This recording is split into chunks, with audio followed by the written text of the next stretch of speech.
পালনৰ কাৰণে আপুনি নৱপ্ৰজন্মক কি ধৰণৰ পৰামৰ্শ আপুনি দিব? হয়, যে মৌ মাখি আৰু মৌজোল হ'ল আচলতে আমাৰ চাইণ্টিষ্ট এলবাৰ্ট আইনষ্টাইনৰ মতে মৌ মাখি আৰু মৌজোল হ'ল মৰ্ত্যৰ অমৃত। যে পৃথিৱীত যদি কিবা অমৃত নামৰ বস্তু আছে তেতিয়াহ'লে মৌ মাখি আৰু মৌজোল। এইকাৰণে তেওঁ কৈছে যে আমাৰ পৃথিৱীখনৰ যিটো ভাৰসাম্য, আমি যে ফল, মৌ মাখি নহ'লে আচলতে আমি ফল এটা খাবলৈ আমাৰ এদিন অভাৱ হ'ব।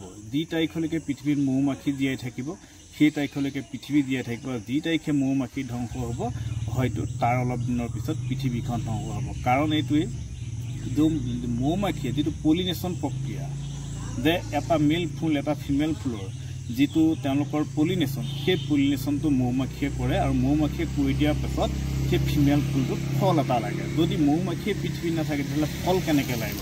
গতিকে এইটো ইমান এটা ভাল আচলতে কালচাৰ, যে বি কিপিং কালচাৰ বুলি ক'বলৈ যাওঁতে এটা বৰ সাংঘাতিক এটা ভাল কালচাৰ। আহক সকলো আমাৰ নিবনুৱা যুৱক যুৱতী সকলো আগবাঢ়ি আহক।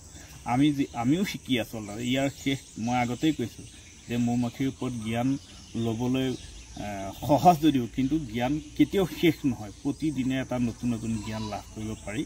আৰু আমি ভাবিছোঁ যে মৌ মাখি পালন কৰি এজন যুৱক বা এজনী যুৱতী স্বাৱলম্বী হ'ব পাৰে। ধন্যবাদ।